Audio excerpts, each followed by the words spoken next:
first, can I just ask you about your own kind of background? Can I ask you your age? Is that Yeah, 76. 76, right? And but your own kind of working life would have been what? Farming. Right. Okay. From Farming nearly all the time, yes. Sometimes offside employment, not part employment sometimes, yes. And mostly farming though all the time. And would that have been your own father's occupation? Yes. Okay. So Milking cows in the milk to the creamery, that was the livelihood. nice. We were talking about that in my Hughes, but all the milking cows, it's in the milk to the creameries, yes. And it would have been around The creamery is a Crivelli, just over from the ironworks, about a mile over the road. Crivelli Creamery, cooperative creamery. They're all cooperative, all the creameries that time. Yeah, the big branches of Manor Hamilton in Gillesnet, the branch of Gillesnet in Manor Hamilton. So that continued on until about, I'd say Crivelli Creamery would have closed in the 60s, and then they started bringing all the milk to Manor Hamilton. And that continued in for, and then a lot of people stopped milking then, and more continued on. Was it this area, literally this? All this area, all it's in the milk to the, and the whole area back, got told from Kieran out to Tarman, and away up, there was carts of milk coming down from Tullahan, and all that, and Johnny Mick's nephew used to live on top of it, beside it on the Hope Bridge, and he was carting milk from all your area where you're living now. Carts and everyone milking cows. In fact, you wouldn't think it's a good place for milk, but there's a town near you called Lugnabanya, it's from land of the milk. Lugnabanya is across the river from Gretna, just from the cross from the Donahope. Lugnabanya town land, and no one could ever believe it that it was called the town land of the milk, would you? You know, it's strange, isn't it? Yeah. You know, so that was the main livelihood all the time. The way here that time, yeah. There was a great deal of self-sufficiency in farming. It was all self-sufficient. People had their own eggs, their own spuds, their own butter, their own milk, their own vegetables. There was always lots of cabbage, turnips, parsnips, carrots, everything, onions. Everyone did their own. Heaps of spuds. When the snow would come, the big job is going out to get it. If it lasted for 3 weeks, you'd have to go to the heap to get spuds. And that's not the way now. When the real big snow came back in 46 or 47, they couldn't get the heap of spuds. People was going out the fields up and straying along to see where the heap of spuds was. Potatoes were harvested and then stored again. They were dug out and piled in heaps. That did you the whole year. Maybe I could have some to sell if they had extras, you know. Yes, that's kind of strange. I'm interested in it because if you had dug them up and put them in a pile in a shed or something, they would have rotted. They would. When you put them back underground. Yeah. Well, we used to put them up and thatch them with rushes and then clay them up with clay. Then put about half foot of clay all around the heap, shovel up the clay on them then and tap the top of them. And you put dry rushes on them first. You get them up in a big long pile, about 3 foot wide and about maybe 2 foot high. And you pile them up like that, and attach them with rushes, dry rushes first, and then they put the clay over them. Then they keep the frost out and they keep the rain out. Yeah. And that would last for. That would last on the whole year until springtime would come again, and you'd have lots of, and then they bring them in all they wanted and cut for seed for the next year. Bring in their own potatoes and cutting seed was an art in itself. Splitting the potato and leaving an egg in every seed, you know, that'll be a little growth out of. And that went on for years and years, yeah. Same way. Yeah, and you say self-sufficiency, but in terms of, say, tea and sugar and stuff like that, you had to go to the shop for tea and sugar, yeah. Very little bread was bought. The bread was all baked. So everyone that time was getting a 10-stone bag of flour or 100 bag, mostly 10-stone bags of flour in every house, and they were all baking. The woman of the house done all the baking, the oven and the coals on the lead and the big turf fire and the coals up on the lead, the oven, big cakes. Yeah. And would there be a shop nearby that you could purchase this? There was shops in every. There was a shop down in Gretna, Denny Valanis. There was a shop up the road from me, Mick Carty's. There was 2 shops at Crivelli. There was 3 shops. There was, Tommy Rourke, where Tommy Rourke lives. Tommy Rourke up the Kilmore School there. You run up the hill from the town. There, they all had a big shop, Tommy Rourke's. Another one a mile out the road further at Rodden's. Another one in McGurton's. There was country shops every 2 miles of the roads. And they were all dealing with a wholesaler in town called Pat Degnan is now Patrick Dolan. He was the wholesaler. All his stuff came to Drumahare on the train, And they had been before carting, harsh carts constantly, carting every day the drum of hair and then all these local shops here go into him and carted out from him all the stuff, you see. He was a wholesaler. He was based in Drumahare. He based in Drumkeeran, where Pat Degnan is. Oh, well, the diamond shop. Yeah, but there was a train station at Drumahare that time, you see, and all the stuff came to Drumahare on the train station, and he had his carts below waiting me up the stuff from Drumahare. I noticed another shop, is it McGrail's? McGrail's at New Bridge, yeah, that was McGrail's, yeah. Another one above in Coolagrean is still going, Dolan's, up higher, up the road further up. I think Damien Dolan still has a shop up there called PPT Dolan's. Mm-hmm. Would it be a sort of a facet then that there was egg production in order to get cash to buy? There was, yeah. Tea and and everything else is... I know a woman up on the side of the mountain, all over the Crively direction, and I often was talking to her and she told me that she had 9 of a family. And she had 12 dozen of eggs to town every week and brought home as much groceries as kept what the shop, they buy in the shop to keep the whole house going. And she'd bring in 12 dozen of eggs and the carrier of her bicycle, that Mrs. Sweeney, Patley's wife. And she'd bring in 12 dozen of eggs on the back of her bicycle into Dolan now. Dolan used to buy the eggs, that's what Degnan is now. And 12 dozen of eggs. And I don't know what price eggs was that time, but everyone was buying eggs, every shop was buying eggs. And they bring home as much groceries as they took the house going. But then next she had her own milk, her own butter, her own potatoes. She used to do tea and sugar. What that used to be bought, Mary Jo, that time, so the tea and sugar. Tobacco, eh? They had their own bacon, all that. I killed the pig, yes, and their own fowl for killing chickens and all that. And geese and turkeys galore. The woman has to work now because she has no way, there's no food produced the same as used to be years ago. The women did all the milking of the cows. They worked very hard.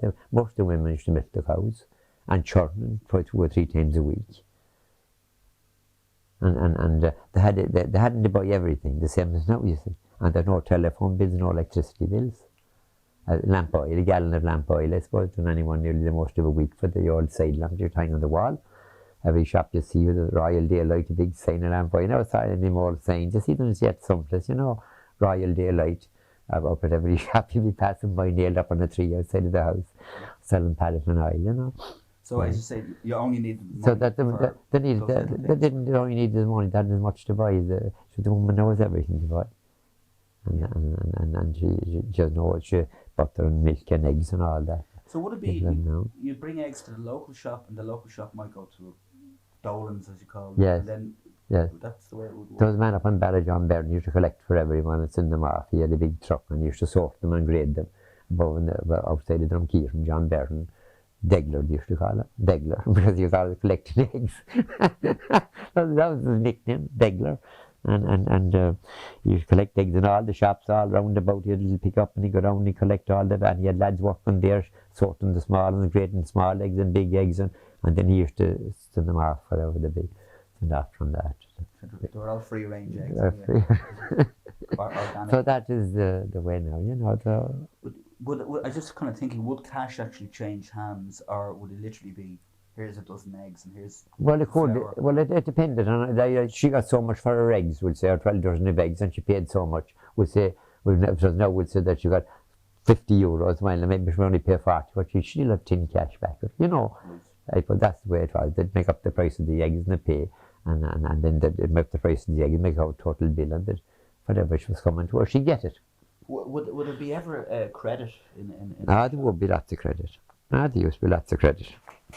Lots of credit. That was straightened out after fair days when farmers would go out and sell their cattle. They'd always sell the calves that time in November, and maybe from May and June all selling calves, you know, too. Any credit would got to be straightened out after some cattle would be sold on a fair day. And creamery checks as well every month. When the creamery check would come, people would go off and straighten if they had anything to do, the way it was. You buy your young banners 23rd of April. Okay. Yeah. And in Drumkeeran or any fair, always in April. And you kept him until November, and he was 200 weight that time. They wanted fat pigs that now, and they now only 14 stone now, like or 12 stone now. I think you'd be culled in them if they're more heavy than 12 stone. But that was 200 weight. That was 16 stone. And more them over that. A big fat pig that feed them, and that dig out the spuds and boil them. Those big 4-stone pots in the house. You see them yet. Maybe some big wheel and them was hung on the fire and were boiled and pounded up and mixed up with skim milk from when you were over to milk the cream, you got back skim. You were over your cream, the milk was separated and back the skim. And the skim was fed to the pigs along with the boiled milk. And just boiled meal too, and cut up cabbage for the pigs and pounded up through it and everything like that, you see, and fed the pig and give him a lot of grain of oats. And the pig grew, and the pig was too stone, and they killed him. One young fella said one time, the spuds got scared, so the pig get all our spuds, then we turned on, we had the pig.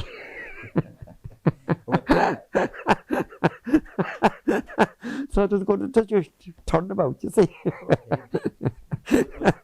Would it be spuds grown specifically for? I mean, would there be a different type variety? Well, there would be the barn banners, the big white ones. They were the one for the pigs mostly, and for the big box making box too. Just the banner was good, but the Carpink thing was the more vegetable potato. That was one of my time anyway. The Carpink and the Iron banner. Those epicures were earlier spuds. I've heard they were table potato as well. You see, then came the golden wonders and a lot of new varieties since that. You see, but most the old main crappy was the Carpink. And the Iron banner maybe, or the Iron banner, the big white spud. You love digging them out because they're big roundy spuds, you know. And that was for the pig. They were for most of the pigs, yes. And then come November, then can you just go through the process of killing the pig? The butcher lived over the road just stayed at Crivelly Church. He was Johnny McNamara. They called him now. He's Johnny Creamer. We used to call him Creamer and McNamara. Got to be the one. Never was solved yet. But anyway, he used to come around killing the pig. And he killed 2 pigs every day and salt 2 pigs every night. He was going to school. Going on with his crook and his knife, and he crooked the pig and hit him and killed him. And I would hate to see the poor pig being killed because they used to like, fond of the pig, you know. All children used to say, you know, the poor old. But anyway, then he'd kill him, he'd hang him up, bring him in, hang him up to a big bar across him, bring 2 big rafters, hang him up and open him down and clean him out. And turn them out and put in skivers in them. Grand job, all lots of water. The morning you'd come to kill the pig, there'd be 3 pots of boiling water and kettles of boiling water boiled. So for to clean the pig. And he cleaned out that pig and had him hanging there for that day and that night. And the next night then he came to salt him. And he was left down on a big table in the house and those bags of salt. And the 2 men all the great and barge of salt we left up on a bench like that, and a big crock. You know the round, you never saw in the round crocks. They used to be for the cream mostly. There'd be a big crock under them, and you'd grate the salt down into the crock. And then he had a little grain of pepper and a grain of niter for putting in where he'd take out the bones, secure the bacon, and shake it through that. And he'd take out the bones and he'd pack in the salt and the niter.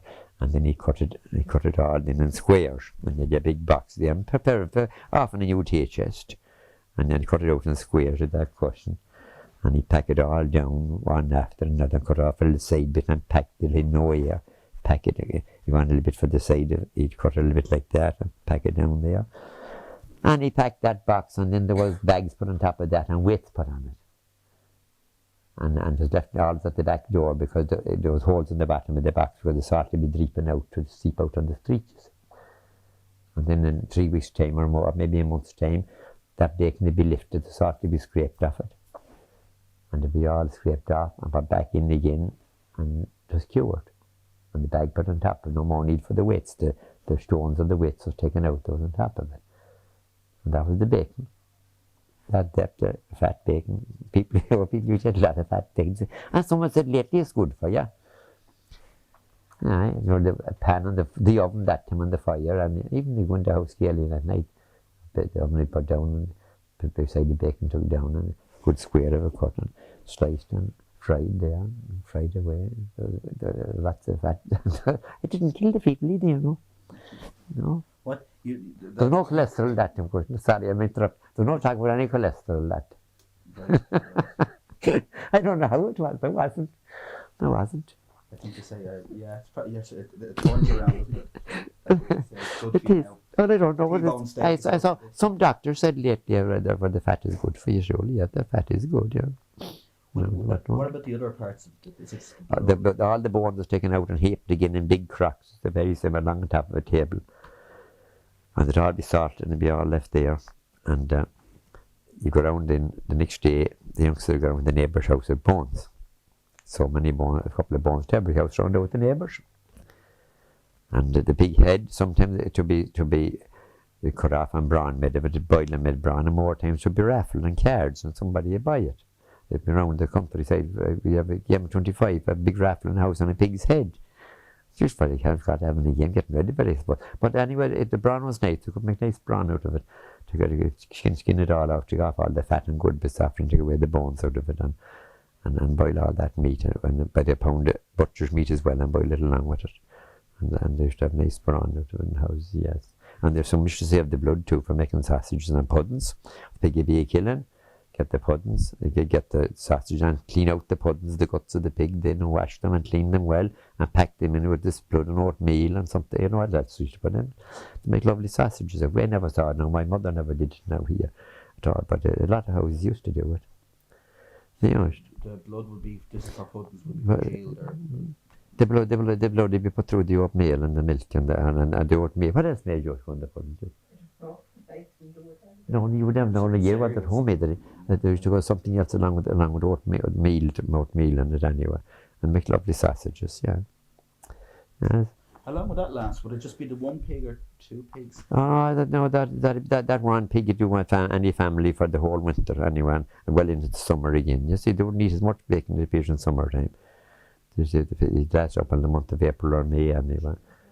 And then the other pig was bought again in December. And I told you about the bones. The next week, then the neighbour would be killing a pig, and they'd be coming back with the bones. It was a ring, you know. Every neighbour that killed the pig sent the bones round to the neighbours. You see. But anyway, I suppose the idea would be that they mightn't want to have them too long. And was that it? When the bones wouldn't last. When the white people that mightn't keep for too long, and it's all is divided from the so many bones round about, so that all the bones was gone in 3 or 4 days. So it's lovely, and they're lovely. And the ribs were lovely. The ribs were lovely too, yes. All the spare ribs, which called the spare ribs, you know. They're all nice. They were nice. They were. But they were great plenty of the house, you know. There was crazy chins. I'm thinking of pastimes that people had, even maybe before radio. You're talking about playing cards. Playing cards, yes. Pitch and toss. Pitch and toss, yes, lots of it. Which I can't have some. Lots of it. Yeah. Can you explain that? Because I kind of find it difficult to understand. Pitch and toss. Yeah. I don't know. The pitch sounds simple enough. The toss bit, I'm not quite. Well, the toss bit, there are 2 halfpence, and maybe a pocket comb that was often used, and they put the 2 halfpence there, and you use heads or halves, and you shout heads and. You toss them up, and then if they get down head and halves, toss again. And if they get down heads, you lost your money, and if they get down halves, you won. I saw in them here now after Mass that people used to go home from Mass and leaving it. And they'd be up there behind where the old ball alley is now that was tossed. And we're off my watching them. And they'd pitch first, you see, and whoever came near to the stone got the toss. That's the man who was doing the tossing. Whoever was pitched and the penny near to the stone, that's where the toss was.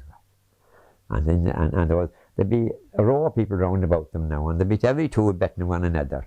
I'm on heads, I'm on halves, and from down there, the money there, and there again, down the money on the ground.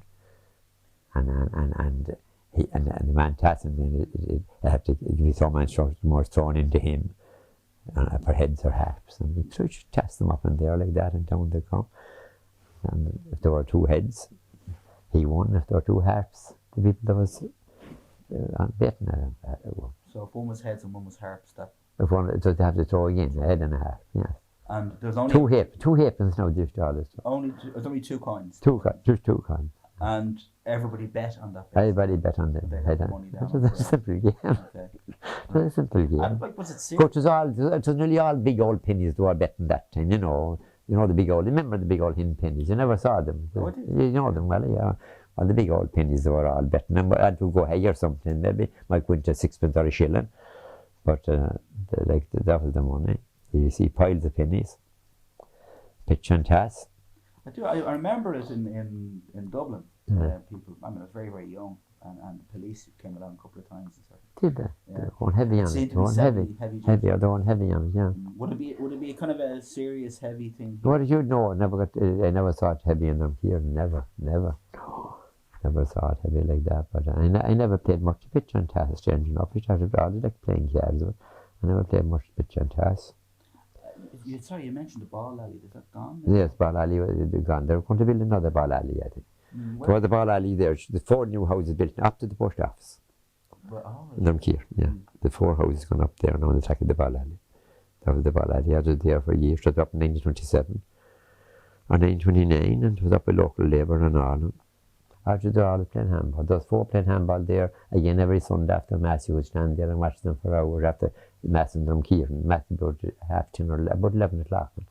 Then when you go up there, the town after Mass club, they were playing handball. They were great handball players. You were.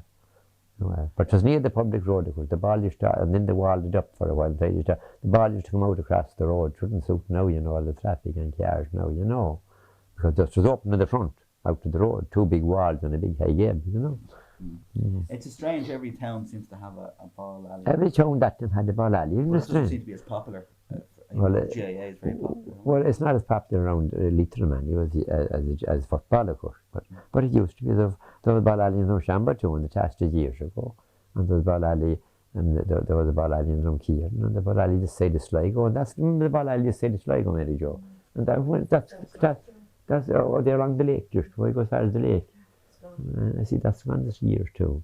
No, the ball alley, handball isn't as popular. No, it's not as football. No. Well, it was great entertainment. The pitch and toss was great entertainment. Been a whole hour, because been hours. She actually get hungry. You come home with the hunger, the lad said. Well, so you're talking about pitch and toss, card playing? Card playing, 25 mostly, 25 games, raffles, yes. I still play 25 games, maybe Tuesday night in Ballinagar. There's a game that's Ballinagar, that's over. When you wander from here, road, you turn to the left, and it's about 10 miles, I suppose, from here, is it? And I go every Tuesday night. If it's 13 or 14 table, we play 20 games, because progress are 25. Before you were to play. And whoever gets the most games, 11 and 12. I have a master, you bring your partner, which I might meet Padden and Drumkeer. He's my partner, and we go there. He's an old card player like myself. And we'll go every Tuesday night to it. I think it's great. I've just one in Drumkeer one time and one in Gallagher, but the day away too. And the pub games all died out. But this one game is going on in Ballinagar all the time. Every Tuesday, it's opening. It's not on tonight now. Brother Father, I tell you, not come Tuesday night. It's this night week is starting after Christmas again. Yeah. So it's like it's actually kept. It's a tradition that's been. It's for the church. It's run for the church. They make money on it. Right? They give about there's 500 of a jackpot if you get 15 games. That was got once a year. We never got 15. We often got 10 and 11. First prize is £180. The second prize is, I think, 80. The second prize is 80. So that whoever the most games, some was 11, and some who would have 10 then, whoever runs the card out, and the sheet is marked every time. That time you win a game, you move, someone marks the sheet, you move the next table. And that's the way it works, and someone marks the sheet all the time, you see. And whoever the most games in 20 and the night is out. It's over before 11. It starts right after 9, it's over around quarter to 11 or that, So it's a nice pastime. I still think cards is a grand pastime. And from talking to Brendan, that seemed to be Brendan Keaveney, his shop was pretty popular place. It was for cards and everything too. Yeah. But of course, the television, I suppose, in the house cut out the card because in winter time years, you got those cards in every town, every house in every couple of townlands, 2 townlands, and it wouldn't be from other, so 6 or 7 playing cards, that night. But the television then, there was no television that time, television cut out all that. Well, another thing I was going to mention radio, but even before that and since is dances, house dances. House dances, yes, loads of them. Yeah, and was that something that was kind of, frowned upon by the church? It was. The preachers scattered the dances years ago. That's before my time now. I never saw them come on down. That was for years ago. They used to scatter the dance. Years ago, the house and Mahoney dances. Why? I don't know really. That's one thing that often amazed me. And I said it a few places. They didn't want boys and girls meeting, you see. And it's just awful strange. And I said, I went away, I was dreaming to see at some concert, I were talking about something, and then the men wanted, and women, I said, don't make like the chapels now, says I, all the men wanted, and all the women did that. Because years ago, there's in the chapel you'd go into, but there was a side for the women and a side for the men. Why was that? Every church that was built, and we're on Drumkeeran there. Now I'm yet, I wouldn't go my left-hand side in Drumkeeran because when I was a child, I started going my right-hand side with my father. But, but it has changed now. What did change it is the women started coming, the men going in with the men. You know, that's the first thing changed it. And now there's no, but I'd be awkward now even yet in Drumkeeran. I've went to women, and that's right, Mary Jo. If you come to Mass, you come in along with me, isn't that right? When you come to Mass, and I feel awkward. And I don't know why the church was built and made that way. So I saw an English paper years ago about that, you know, cutting it up and criticising it, that was wrong. I remember being over at Crivelay Chapel and yeah, many years ago now. We got someone home from England. And Crivelay Church every church that time, when they feel they come out from church, they stand outside and they stand there talking, you know, all the people. But now like everyone's in car. But at Crivelay they still stand there for good for it. But they came out after Crivelay Church and the big crowd there on the road. And there was some girl came home from England. She was married and she had her husband with her. And he was above in the front seat along with her. So three or four seats from the altar, you know. And it had one man saying that, they go, well, who was the old piss the bed was above sitting with the women? Well, that's the truth. I'm sitting here, you know. That's funny, wasn't it, you know? There's a number of dance halls around town. I think there's maybe 3 or 4. There was 2 in them, Kieran. That's right. And then there's out at Newbridge, the church now at Newbridge was a dance. Right. That church, yeah. The old church is up the back of the mountain road, up near McGrath, beside McGrath's shop. You know McGrath's shop? Yeah. The old church is there. They fixed it up there a few years ago and they made a kind of a hall out of it, but there was nothing into it yet, I think. What would those dances what would feature? Was it sort of traditional music? Or? Traditional music, all it, yeah. No, there was fine dance bands there in it. Oh, there was. I right up at Crivelay Church and the bands coming to it. Did I give you that? You did, yeah. Did I give you Crivelay Church? Yeah. And the band's coming and then the bands opened it up in 1947. Are you talking about a place that's that was Crivelay Hall, yeah. That was a great hall in the 50s and 60s. 50s and 60s, I had to say it. Mm-hmm. And what would be, like, what time would it start and finish at, and what kind of? 8 to 12 for the dances, That was our day, awesome rule here, 8 to 12, with all the dance. Is that rule because it was run by the parish? It was, that was the parochial rule. But that was the law in our days. Now, the next day is just down beyond Tuber McHugh, there a bit down in your place at home, our dam, Clan McNight. It's all Gallagher, you know that? It is. Aye, all Gallagher. They could dance on 2 o'clock. 2 o'clock. And was this is Kilmore here? So Kilmore days, yes. So that was the rule, 8 to 12, yes. What about, was that because they were run by the church? But what about well, it must have been, the 2 dance halls that were in Drumkeeran village? They were 8 to 12 hours, although they were local, they weren't run by the church. Though. Local people owned them. Kelly's owned one, and Tessie owned the other one here. Beside, just beside the post office, there again after the Ball Alley, that's where it was. Mm-hmm. So when you say traditional, would that be, I don't know, set dancing? No, to be all time waltz and foxtrot and quick steps. Oh, it would be like a band. No, very band. No, they were all good bands, yeah. All good dance bands. Those coming to them all, yeah. Mm-hmm. Right. I was talking to Joachim Keller, aye. Yeah, and he mentioned the two dance halls that were right. Were they right beside each other in Drumkeeran? They were, one each side of the town. Right, so... She danced in each hall around the Christmas Stevens' night. You go into one hall and you didn't like it yet. If you liked what it did, you come out and meet some of the other hall. You swap passes and you go into the other hall and they go into the other hall. That was going on from one. Sounds like a lively place. It was going on. Well, I mean, you could see what is in both halls. When you could meet somebody come out and fed up in there, and well, I'd swap passes. I'd go into Kelly's and he'd go into Crowns. Crowns used to call the hall that day. And That is always the way. What they were all about half a crown at Christmas. I suppose to get in that, maybe 3 shillings, half a crown. But you get a pass going in, a pass coming out, and when you go to your pass, you could swap with someone. When the next day you there, you go on holiday. Oh, yeah, Spoiled for choice. well, it was. And there was good crowds in each of them. But see that time pubs weren't open of a Sunday night that time, you know. You remember, and years ago there was a bona fide law. You had to be 3 miles from a pub before you could get a drink on a Sunday night. That was an old law. And the pubs weren't open on Sunday nights. But the Drumkeeran fared out well because there was no pub in Rigna, and the Rigna to be bona fide, they used to come down to Drumkeeran. They were over 3 miles from home. And they'd drink in Drumkeeran and come to all the dancing until the halls in Drumkeeran and Crivelay. That's true. They didn't like Drumshanbo, there was a hall in Drumshanbo, but they'd rather come down to Drumkeeran.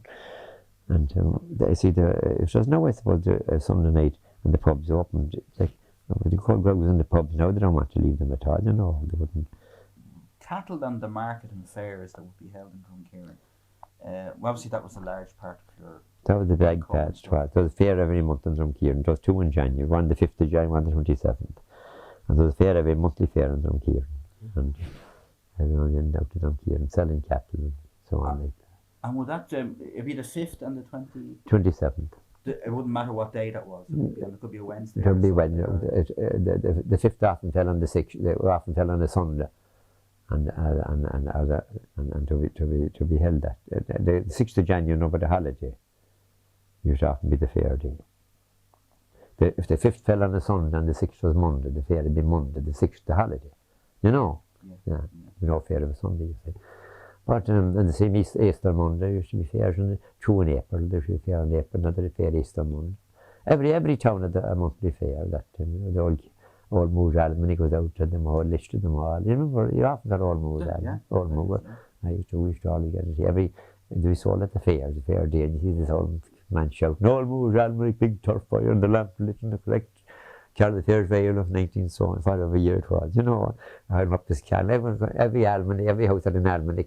Everyone home with the fair, but an ad. It's only about 6 months at for an ad. They're still going because I went to Kew once 2 years ago. I got one in that. I was in last year and they were all gone. But old Moore is still to the good with his weather predictions and all, isn't he? What would be the process of if you're bringing cattle to the fair market day in Drumkeeran? How would you sell it, or what would you do? Who'd be coming up to you, and what would you be doing? Oh, you go with cattle to the fair in Drumkeeran, and you could meet the jobbers out the road a mile, and you often sell your cattle before you get as far as the fair at all. Which I was in now and had a good year old to sell, and I met a jobber and I asked him what I said £20. He said, I'll give you 16. And some man said, come on, you'll divide it. And he'd try his hand, you want, live at 18. And the whole clapping is that, no, will you break his word? I will. And well, I cut it again, I live at 19. You know, that was going on the whole day, hand clapping. And I have a book there, I'll lend it to you, about a fair day in Ballinamore. It's very good. You'll enjoy reading it. And you give it back to me sometime. I have read anyway. Mountain Echoes. It's a book that came out, was run above in Kilturbet when the people came from to Slieve, along the side of Slieve and Éireann first. They came from the north. The Ultocks, the Ultas, coming of the Ultas. Well, it's very good. It's all about setting the spuds and the Slieving and all.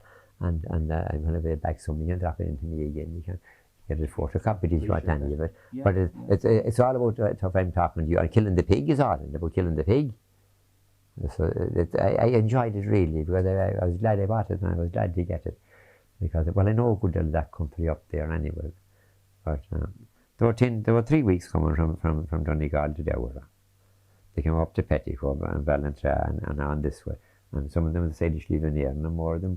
I know the Gallaghers came from Donegal. Our people come from Donegal, but they didn't come. They didn't come late. They came in 18 something. To Slieve and Éireann, but our people came before that, because all our folk was like active in the land league and all that before 1800, you know. But the Gallaghers said, it's all said the Gallaghers came from Donegal. Yeah, that's a great Donegal name. I told that man that was here, he was a Rachel Yoni, he's a priest, he was Donegal after, and he ran me back, and you're foolish, says he. So the Gallaghers came from Donegal. So the Gallaghers still didn't live Donegal at all. The Donegal is full of Gallaghers still. But it is too, you know. It is a great name in Donegal, all right, you know. So, like, if you were, who would be the guy who would be trying to pull the buyer and the seller together? Any neighbour. If you were a neighbour of mine, you were in along with me, and and any neighbour, didn't matter, anyone does pass. If I was going to buy it's only a big leg when I'd say I'll finish that bargain, you'll cut the difference. And that'll make it, yeah. But that went on the whole day long. That's where all the bargains was made. Up at the pub then, and run in like pay. So, into the pub to pay and have a drink and give them a luck spin, you know. So the seller would give back. The seller give back maybe give 10 bob that or something like that, or backward. Maybe a pound if you got a good price. And how often would a farmer go to the fair? Would he go every month with cattle? Well, some would. Some we should have a habit of buying and selling, you know. If there's about a base, we go back a month or the next one and try to buy another or sell that one, you know. Maybe make a few pounds. There was a lot of local lads used to be at that, you know, every fair. Make a few quid for themselves. Buy a base and buy them for 20, maybe sell them for 30 the next fair, something like that, maybe 25, you know. Make a few quid for themselves. No, it was a nice way of living, you know, now. It was I like the old way. I like the other way the people used to live on the land too and produce everything. And I love milking cows. I was milking cows when I was able to milk a cow. I know what a cow was. I love milking cows. My hand in had the milking machine in the finish up. But I used to like milking. And then the cows were quiet. They stand out in the fields for you. Cattle just now, you can't go near them. You want to be double insured for you. You're going to go milking them. They're all sucking calves and they're all wild. There are different breeds too. There are continental limousines and continentals and all that, you see. And they're wild cat. We used to have the old shorthorns and the Aberdeen Angus, the black and the shorthorn was the favourite. They were quiet cattle. And they're used to them. Was there any Friesians? There is Friesians. Well, like we get Friesians here from milk. They're the milk breed only, you know. I had 14 Friesians here. One usually there you go. It was down to Swanhampton Creamery, the milk breed, at the milking machine. That was that was in the late 70s, 1970s. I finished milking about 83. Everyone had given it up and I finished it too. But I used to all like to milk a cow then for the house for a good while. I didn't know I wanted the milk only myself. Didn't like the cream on the top of the jug. The youngsters didn't like the cream on the top. You want to have the cream, you know, the milk, because the jug of milk will be set to be a whole lot of yellow cream on top of it, and you mix up, stir up that before you put it in your tea. But no, it's all homogeneized or something. It's all mixed up now and all. The cream's the best part of your porridge. Well, nice for your coffee. To be good for you. And then they're selling the cream then separate in little cartons in all the shops, aren't they? Cream for your coffee and cream for everything. It's all separated now, you see. And pasteurised, you could milk it. I suppose it's right too. Milk should be pasteurised. I suppose healthy one is pasteurised. But there was no talk about pasteurising that time or anything. Only milk it and drink it. Drink all you wanted. The fair's finished. The fair's are a long time finished now. The march started up, you see, the march started up in the 70s, or in the 70s anyway, I think. I don't know where a march opened, it's a long time too. And there were Shambo things at the march. The Manor Hamilton was the first march to open around here. And we kept the fairs for a good while, but people weren't coming to the fairs. And eventually people went to the march. People thought it hard to give up the fairs, you know. Then they started the march then. The farmer thought there was no sense in paying a man to sell his cattle for him. Maybe the farmer thought when the march came in, that he was no man who would be able to sell his own cattle, you know. So then that it was foolish bring him to an auctioneer to sell your cattle. That was the first thing farmers did. There were a lot of farmers again marched for. But it's better anyway, it's handy and it's easier. Do farmers don't sell direct to an abattoir, do they? We do to the factory sometimes. You can do that. Only the factory. You see them. We joined the EC in the 70s. And Manchal put in the plan for the agricultural plan that time. It was the Manchal read it, and nobody wanted it either. But things didn't turn out as far as in Manchal's plan, there was to be no fairs or no cattle sales, and a mart to be 50 miles apart. It was strange, wasn't it? That was first man, and everyone was again that, you see. That's the time the fairs finished. Were finished after we joined the ACC. The marts came in. That time, yeah. But what else would a fair or market day have? I mean, would it be stalls? Stalls and clothes and cants and stannons, everything the man's from a needle to an anchor on the stannon. Anything nearly you mentioned. and loads of clothes. There'd be one the cants, which they call them, covered in cants and min above, canting out clothes the whole day long. You said can't. Canting, shouting, it's called shouting out. Big pair of moleskin trousers. You couldn't bet the moleskin and buy a big pair of white shirt. And don't have the white stuff on down, then you're stuck to the flat end of the big spoon. Them all out big old rhymes off. You can listen to them the whole day, you know. We used to all enjoy them, you know. They were second-hand clothes dealers, you know. There was all second-hand clothes, a lot of it they used to have, second-hand stuff, yeah. Mm-hmm. So, just in the farming end of things, your income would be selling the cattle from the cream, then the creamery check, and maybe before that the eggs, surplus production. People used to sell butter too, but that was probably before your time. That was before my time. They used to go to Manhammer. There was butts of butter, they used to call it. They used to have round little wooden containers. Turkeys at Christmas, yes. You'd have to. Oh, yes, big turkey, all flocks of turkeys before Christmas. Turkey markets every Christmas. But I had my grandmother talking here about going to Manhammer to butts of butter, Lord of mercy. And she died in 1946 now. She'd be young, and she was 86 years, so in her young days. She should go to Manhattan to butter. Butts of butter. But that's something that's kind of gone. Would you make butter for your own consumption on the farm? Oh, you would here. We always did. We always churned everything. So what does churning involve?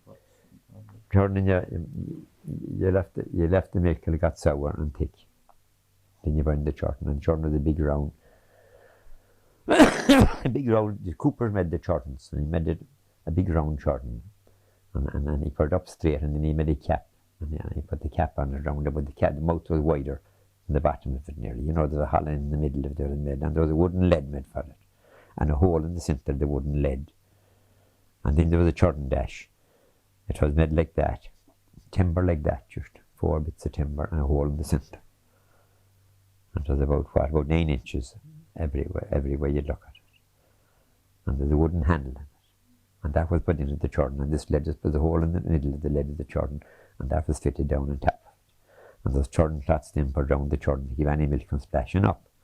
And there's a wee dabbler, a round little lad of a dabbler with a little hole in it, just like a washer, well, like a hollowed washer now we'd say, or a little cap with a hole down top of the dash to keep any milk coming from the hole of the churn. And you sat down, you churned, and you churned, and you stood up, and you churned. Now, for about an hour, not right, man. You often churned. I churned many of them. It was all out with me mother, Lord of mercy, because I used to get tired and I used to pull up, I used to break the churn dash, knock the head off the dash, and she'd run me there. But it was tough work and a good day, you know, carrying spring water from the well, is that right? Many days we spent churning. You churn away and the churn would be, and you see the butter coming up on you, probably on sour and fried the sun. Aye. And that should be churned. And you have a big heap of butter, full of a big dish of butter. You see the butter coming up on the handle of your dash, you see, little bits of butter, and then take off the cloth, and the woman gather it up, a little strainer, gather it all up and put it into our dish and make prints out of it, or spades, 2 wooden spades in a dish. Would the butter would be floating on top? Butter floating on top. So you push it together in shape.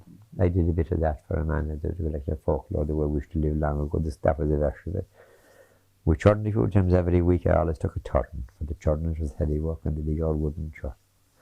She gathered up the butter and she clapped her spade in a wooden dish. She called it Prince, a lovely prince. That's the way we lived. I mean, we lived a bit for an old fellow that was going around collecting the way people lived in the early 60s and 70s and around here. The way the houses was and all that, you know. Well, radio first of all. Can you remember the first radio? Had radio in? I do. I remember it well. Why wouldn't I? And would this have been the kind of, what did they describe it as, the wet? Well, the first radio I think around here it came down here to O'Donnell's. Some of them come home from England or Scotland, radio with them. That was before the war, with the last World War II. Every night they used to go down here to my dad and all the neighbours used to go down to hear the radio, you know, down here the news of the war, you know, war news. The news at 10 o'clock at night, they'd all go down there, listen to the news at night. Football matches, then we'd always see the football matches. So then after a while, then everyone started getting a radio. And it's like electricity. It just came in. It's like the electricity and the telephones. They just came in. The fellas came in on their own steam, you know. Everyone then started getting a radio, yeah. And you would have got the radio before there would have been electricity, mains electricity. Ah, long. And Long. That's what they call the wireless, you know. And the two batteries, the dry battery and the wet battery. The wet battery had to be charged whenever to go down. There's two, nearly everyone had two wet batteries. And you'd always have one away with whoever's charging them, and you did the other one here in the house. That was the first one, big square. It was a big square box, you know. Then they started coming out little smaller ones, and ever readies and so on like that. Would when did what year would that have been approximately for the radio? Well, the radio that came to O'Donnell's, I suppose it came, what we see, the war started in 1939 and finished in 1945. And I suppose to be in O'Donnell's in the 40s, I was only going to school, and my dad was going down here anyway, going up and down to O'Donnell's listening to it. The news, yeah. It was in the 40s, the early 40s, the first one or two started appearing. Then I had another uncle who was a school teacher up, he lived over at Crivelly. He had the radio. Everyone should go there to hear the radio, football matches and everything like that, and all the programs. House used to be full, going to hear the radio. The radio was the whole, the radio was the whole talk that time. Then I'd still, like, if I was here now on my own, the house at night, or was here on my own night, I'd never put on the television, I'd on the radio. I love the radio. I still love the radio. And I always think music sounds better on the radio, and singing sounds better on the radio than watching it on television. You know, do you ever imagine that? Flute playing or fiddle playing or anything like that, you know, and or an accordion. I think the music sounds far better on the radio, coming through the radio, than it is watching on television. Maybe that's, I imagine that. Maybe that's all, you know. Well, there's better speakers on the radio. I think there is, you know, better sound, you know. We only got rural electrification here in the 70s. In the 70s? It'd be about 1970s. I was married in '69. We hadn't a big tilly lamp that time. There was big tilly lamps that you pump up and light with latest spirits. Yeah, but I had them little mantle at the top, and if you touched it, it would all go in ashes. But then they were only doing the line. They started the main line here in Ballyshannon. You see, they started in Ballyshannon on the water, and they're on the whole mine from Ardnacrusher to Ballyshannon. Ardnacrusher's up outside of Inniscom someplace, I think, anyway. And the traps in the river in Ballyshannon, and all the traps for the salmon to go up. Yeah, because we did a tour on it one time, and it was very nice. I was going to see it, but they made traps to the salmon could still go on the river, you know, when they dammed the river for the electricity. I remember all the lads here below working at Ballyshannon, the big scheme in Ballyshannon. They're cycled up here from Ballyshannon that Saturday night, a lot of lads, and go back down again on a Sunday evening. They were staying in Ballyshannon, working on this hydroelectric scheme, it's called. And then they ran the line of poles in Ballyshannon, across the main line up the hole, and then they branched them off for all the houses. Now they were here, they were digging holes. That was all done manually now. I saw lads there digging outside of our hill there, and then I thought it was hard enough there, just a shovel to get 18 foot wide, and I would say it was just 6 foot deep anyway, or more, and then digging these big holes for the poles. And then a big 4-wheel drive tractor then pulling. With the time I went to my yard outside the Ballinamore, still did it. A big 4-wheel drive pulling the poles up on the road, up to all the fields. And even then the poles couldn't go, they employed a man with a harsh. I managed a good harsh, he pulled the poles up to the hill. So the showman employed with harshes pulling poles up to the hills.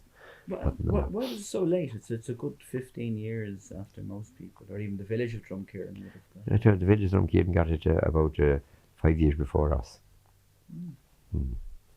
It was all done out in areas, square areas, you see. And I mean, we had a bunch in a cheer branch in Drumkeeran that time, and our priest was very anxious to get it. And we canvassed out canvas, and people wanted to take it, you see. We'd done a voluntary canvass in the houses. And he went into the ESB in Sligo, and he was fortunate to get it quick. And they said that get a voluntary canvass first, and you remember, give them farms, and we had about farms in every house. And some didn't want to take it, you know. That time they didn't want to take it.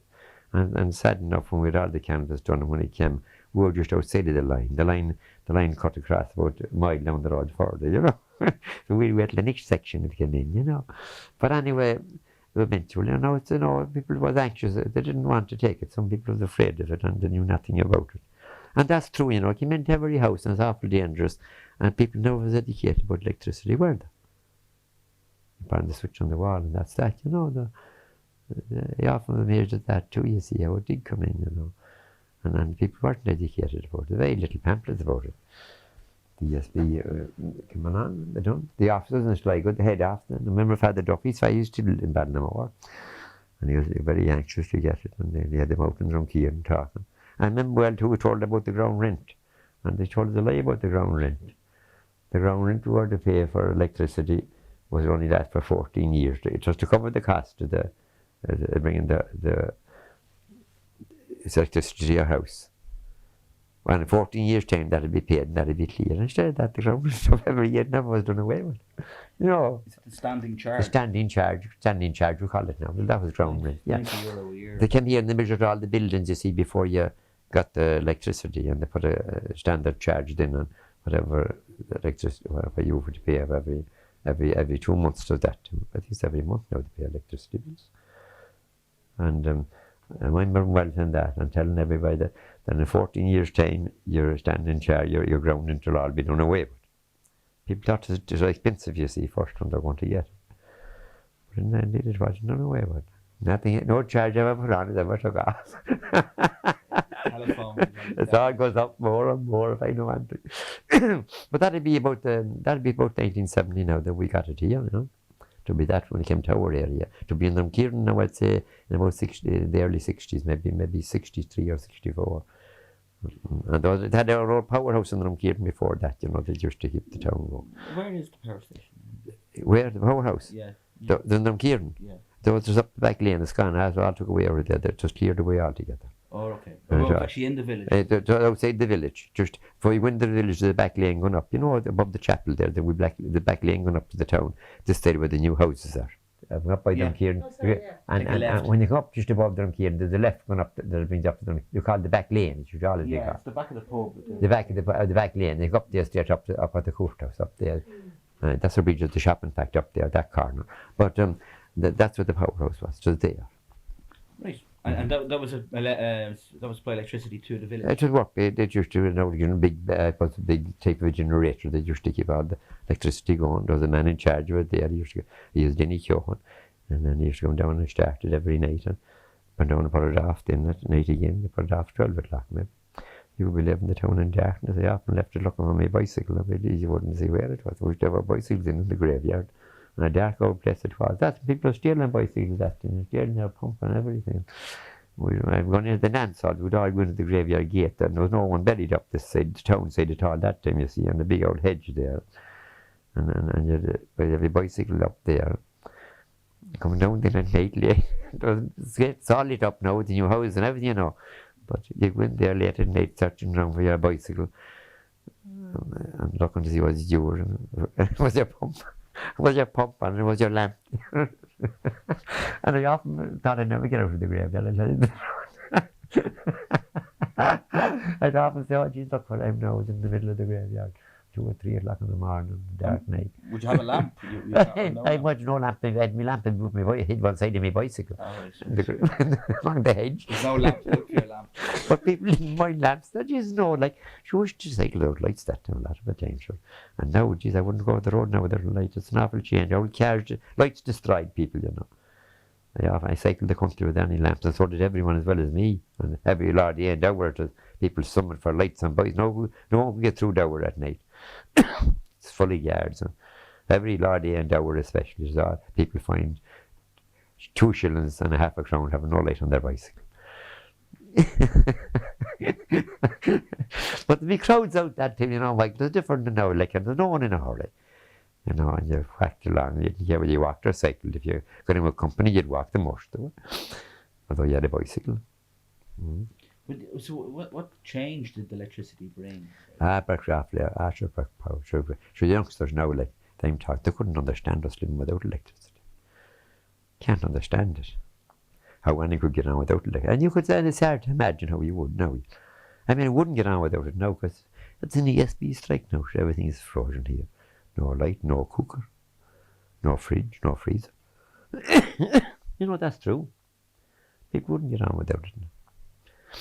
They were like these little divs of candles. If you light a candle now, you think it's no light. I saw it having 3 or 4 candles in this kitchen. There was one night the light was out, the year something, there was something wrong, and they opened the next day.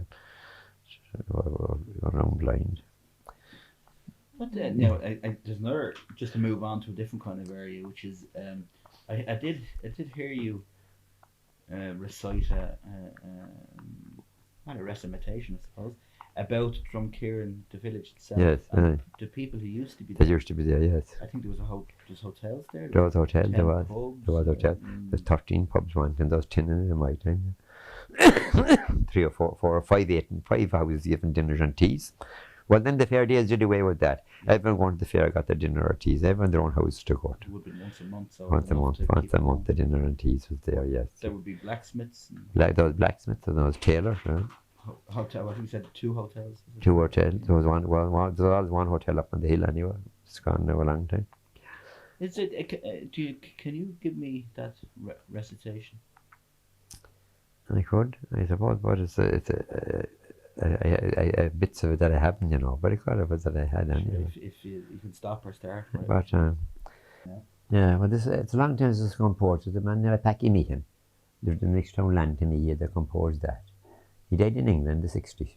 He tried to compose an awful lot of pieces, you know. And I haven't it all, but all of that I have. My old native village, Drumkeeran. On the old Carrick Road, my story I'll begin, where I met with the blacksmith, they call him Johnny Flynn. He can shoot the wildest horse boy that ever yet came in to my old native village, Drumkeeran.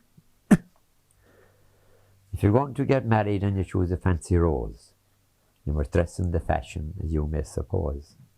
The finest tailor going to make a suit of clothes is young William Dolan, Drumkeeran. Maggie McHugh has toffee to enjoy, and you'll get a double woodbine with Johnny Kilroy. Beds and bread and fries and serge, and the best of corduroy with Joseph McPadden, Drumkeeran. Sonny Rourke has a newspaper shop and lots of drink on sale.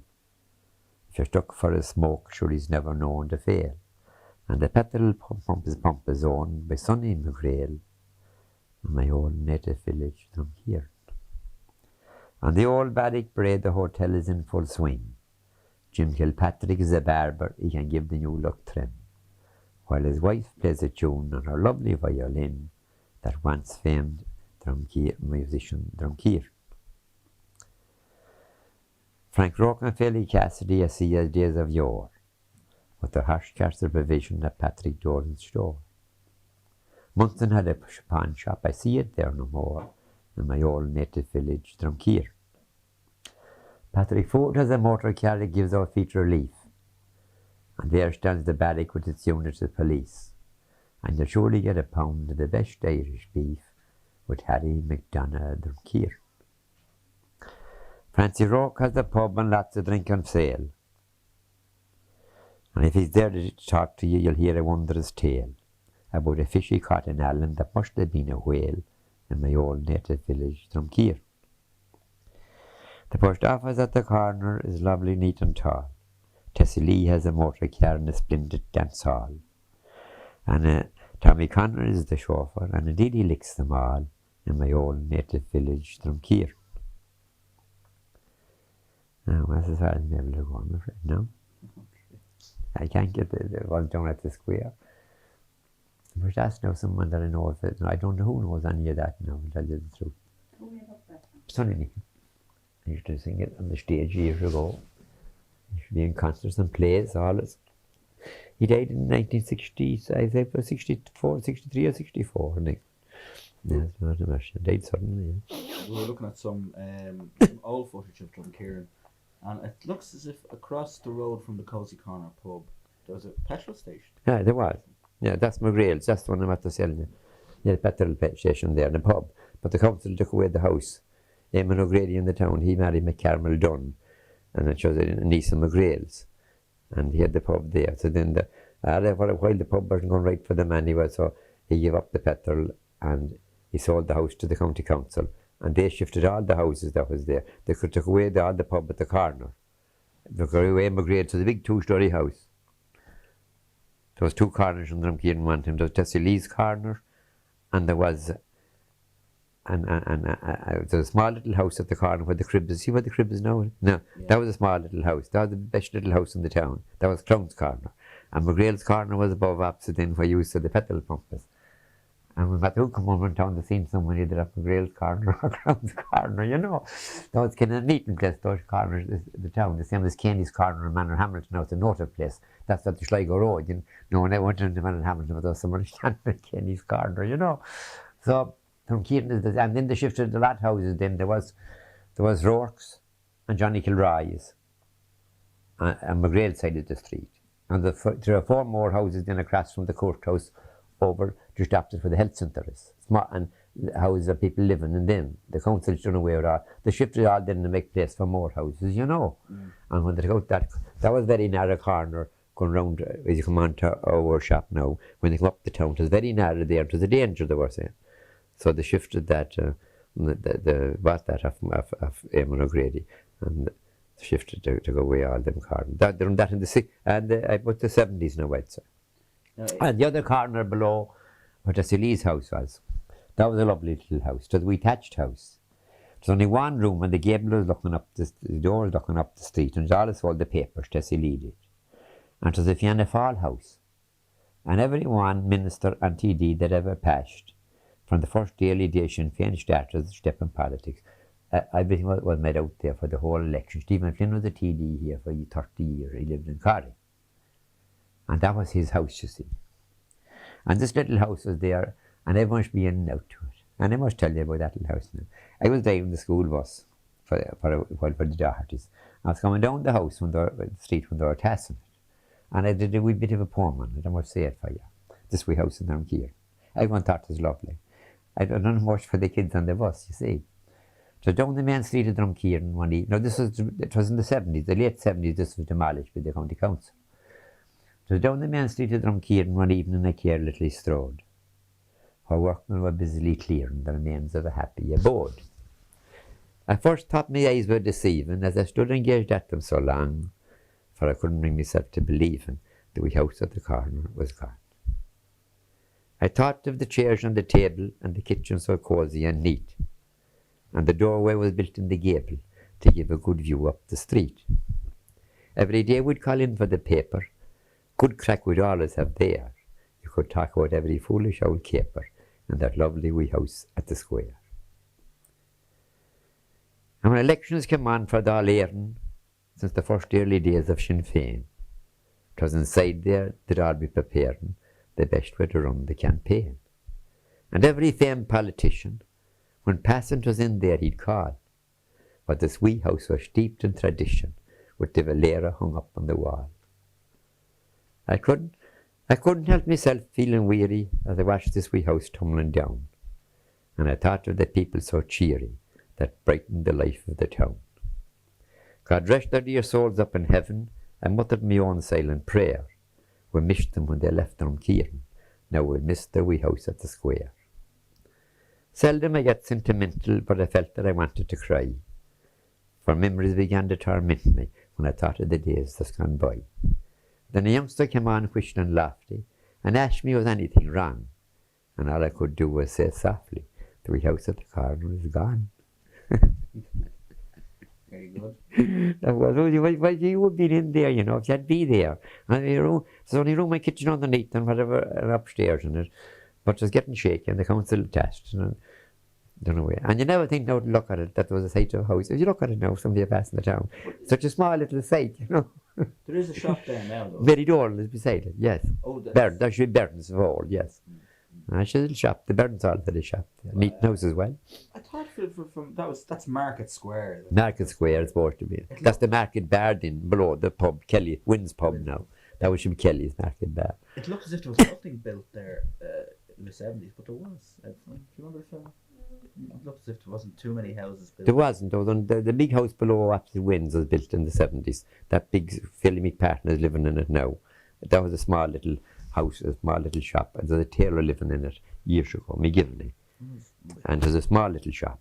But a woman named Mrs. Daly bought the site, and she built a big 2-story house in it. There's only 3 houses there. There's Mary Dolan's and Mary McHugh, the hairdresser. She's next. And then they said the big Philly McPatton lives in this. He bought it in later. And there, that's all the building was. And the other house in the opposite side, John Grogan and Mary lives in it. Well, that house was always, there's a big square 2-story house always. So Mrs. McKeown lived in it. She used to give dinners on fair days. So McKeown's. It's very near this Manor Hamilton Road. We don't Opposite Winds there, you know. It's too near the road. That's why a lot didn't want to buy it. But John Grogan and Mary lived at Crivelly. They lived at the Ironworks. Just somebody bought it. I think he's a chef for someone. I think it's a Dublin man that bought it. But anyway, and they moved into and attached the most to McKeown's house, and they built it up again in the new one. That's a lovely big square house in Opposite Winds, isn't it? You know. Yeah. That's Grogan's, eh? Well, they came in from Crivelly beside the Ironworks. They'd tell you all about the Ironworks. You don't know anything about it anytime. Because they lived beside it and claimed a lot of the property round about it, up where that big chimney is and all that belonged to Crivelly House nearly, I think, you know. Mm-hmm. See, Crivelly was a big establishment, and there was an awful lot of houses in it. And there was those houses along the river, and they brought at the flood. One time they were built down along the river, and there was a big lace glass at it. My mother used to go to the lace glass at it. Too, and it should fortress for chef and all of them. That time lace was a great thing that time, and went to the lace class, and there's a teacher there, and the lace class thing came down to where Gerald Keegan has the shop here. When you go over by Crivelly Chapel, you see a big long little kind of an iron structure of a house, you know. But that was the lace class in the finish. But when it closed, Mrs. Keegan started a shop in it, and then when she died, Gerald moved out to the house where he's living now. He's living in a mixed house. They're just next to when they go by Crivelly Church, going on for up by that, till you keep to your left up there, you know. And that still was the lace flap of Crivelly. They read out history to Crivelly. I don't know it very much. And they came 3 cottage companies to it. And they had their own. They had their own establishment. They had their own church above, you know, after Grogan, over from Grogan and Curtis with the factory. They have a little artistry over there. They had their own little house of work. They're all Presbyterians. And Ashmore of the Lash Presbyterian that was in it was in his name, it was sold, and the priest bought it for a very curate's house. And then later years, not long ago, they built a house in Glastonbury for the priest, and they sold that house. A German bought it, named Brandt. And it's a Gallagher girl. Well, I don't know what the man's name is now, but the people that bought it now, she's Gallagher from Moore. She's the daughter of the Vic Gallagher, Pat Gallagher, and I think who she's married to. I met him once or twice. I think he works in Dublin. She's a very nice little person. She lives there, but they were all the Presbyterians. They were all Ashmore and Dunbar. They came down from the north. They came from Scotland. They were all Scottish. Innocents. They were all Scottish, and they were all Scottish. I'd say they've been the last company that came to it that started that. Just. But they had a great place from Crivelly. Yeah. There's one thing, and there's a load of things. Another thing I want to tell you now, I told you the wrong date about Arlahi Grave. You asked me the Arlahi Grave opening Kilburn Hughes. I told you 1873 too. Oh, that's the one right beside there's Human you'll be talking about going up his road there. Yeah. 1873 now, if you have done any date on that, remember it. Right, okay. It's 1870, not 1883. It was before 1773. I told you 1790, before 1798, with the defenders and the other crowd. The battle was that they opened, the 16 killed and they opened that. 1773, yeah. Was the year that opened? The year of the Gallagher opened, yeah. That's well, it's very humpy, and they won't let anybody into anything with it, you see, because Heritage Crowd is taking it over. It looks like it's going to fall into the road, I think. Well, I don't know. They want to do something with it, but they won't let anyone near, because we had a past crowd going into, and they came out, they were one day working outside the wall, and they were going to get cement and get a little pat made in it. This lady landed out from Sligo and stopped them, told them they couldn't interfere with all the clowns and flags that's in it as Heritage Valley and all that. Yeah. So maybe sometime they might, but it's a very nice graveyard. It's lovely. I mean, that's so humpy, but people going in this, you know how they walk through it. It's very humpy. You just think like a gravestone's going to fall in. You would. So close. That's right. Yeah.